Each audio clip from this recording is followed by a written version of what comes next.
Previously, we sailed across the Pacific Ocean to the Marquesas in French Polynesia. In Atuona, the swells can wrap around the breakwater pretty easily, and it's a crowded anchorage, so almost all the boats have to use a stern anchor, which can lead to some problems. One of our neighboring boats' stern line was cut, and so they think they lost the anchor down below. Pete, our friendly German diver, decided to go down and see if he could find it. After about 30 minutes of searching, we couldn't find it, which led us to believe that it might have just been cut and stolen. Our our dinghy anchor got fouled up and is stuck underwater the other day. We tied a buoy to it, and so we were just planning on diving on today. I was about to go down, and then we have our friendly hero Pete has decided he will do it. It's much more clean as the German North Sea, so I'm good with it. Okay.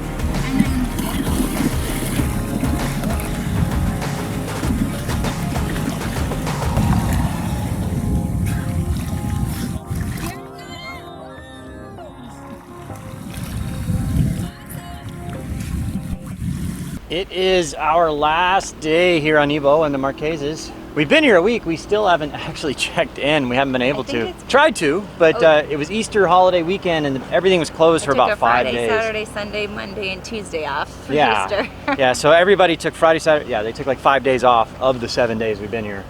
So if you want to work somewhere and get a lot of time off for Easter. Yeah, come here, yeah. But so anyway, Sandra with the Hiva-oa Yacht Services, we'll put a link down in the show notes there. She's been really helpful. She's the go-to lady. Yeah, she gets a lot of stuff done. She doesn't charge extra. Like if you want to rent a car, it's the same price as if you went in town.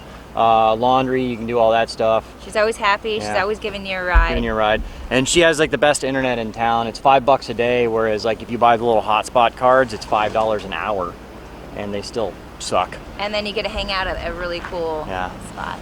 So Sandra picked us up to take us in town to formally check in, and while we were there, we were going to check out the Gauguin Museum. All right.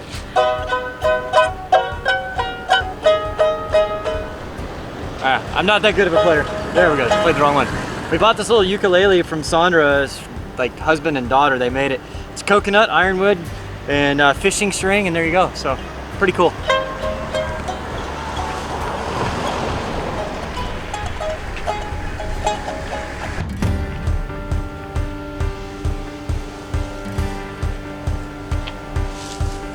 Alright, so now this is the, I guess evidently Paul Gauguin lived here for the last few years of his life. We saw his grave, but they have a museum here for him. He was here for a couple of years and he painted, so I guess we're going to check out the museum.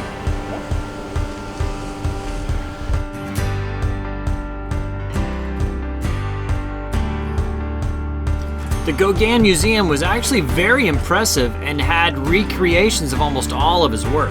It's kind of sad, actually. He was a moderately successful painter, I guess, in his earlier years, and he wanted to escape to find like, you know, primitive civilization untainted by modern society, I guess. This is in the late 1800s. So he first comes to French Polynesia like in the 1890s, and goes back and forth. He spends some time in Tahiti, and then goes back to France in the middle of the 1890s, and then comes back here without his family. And he spends his last 2 or 3 years here basically broke, poor. All his patrons stop supporting him because he's not painting anymore, he's not writing any letters back, and he's attempted suicide a few times, and he's in ailing health. Just kind of a sad guy. He left everything. Good. I guess most truly successful painters of the time were probably a little bit odd. Now we're leaving here, Hiva-oa, in just a couple hours or less. It's just thinking about it as we're walking by here, it's like, you know, a lot of other places we cruised in the Caribbean or Mexico, you're like, oh, I'll come back here someday or something like that. And like a place like this, like, I will probably never be back here again. It's in the middle of nowhere. It's pretty remote. I mean, it's a beautiful island.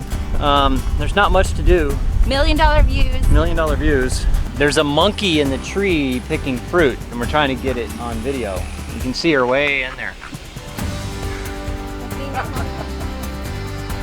Very rare orange velvet monkey. They're only indigenous to the Marquesas.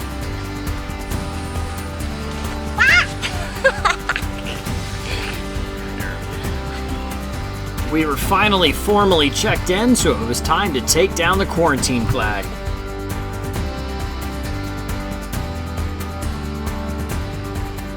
I mentioned anchoring problems earlier. Well, we were having problems of our own. We had to put our stern anchor on a winch just to try to pull it in. It's all one row? Yes. One line? Yes. All right, so what we have to do is our line is underneath somebody's anchor chain. And so we're just gonna take the other end of the line, swim it underneath, and then pull it around. Swan dive, Bobby.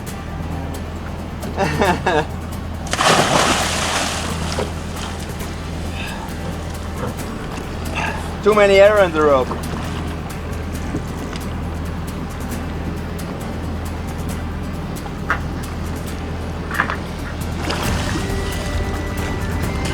Got it? Yeah.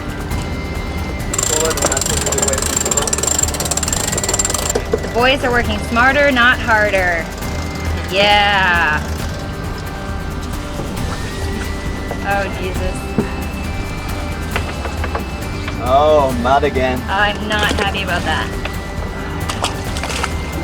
Who flung poo? Bobby flung poo. Ew, no, no, no, no. Bobby. Get him! Smells like sailing doodles.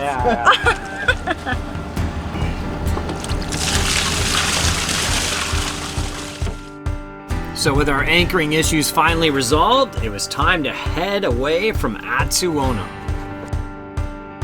It was just a short trip though, down to the next island to get a little beach time with some friends we had met there earlier.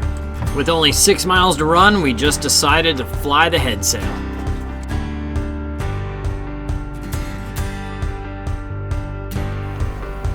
Our paddle boards had been put away for over a month, so it was time to break those out. Hi. We're gonna get the paddle boards out. Some of our friends from Atsuono are here, so kind of nice. Nice little white sand beach, beautiful setting.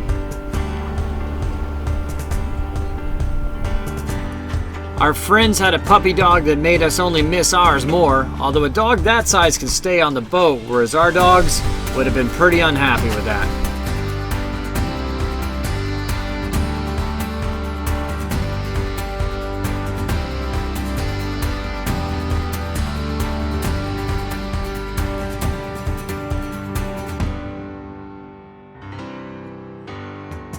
There's not much better on a hot day than drinking some cold beverages and some cool water with some new friends.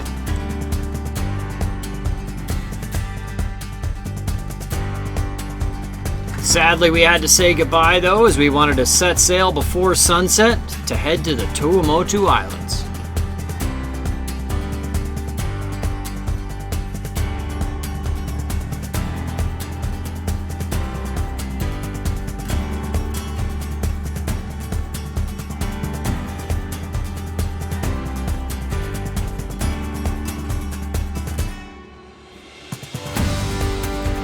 If you're interested in going to sailing school or chartering this boat, check out our friends at GulfChartersThailand.com. And as always, we couldn't do this without you, so please consider becoming a patron.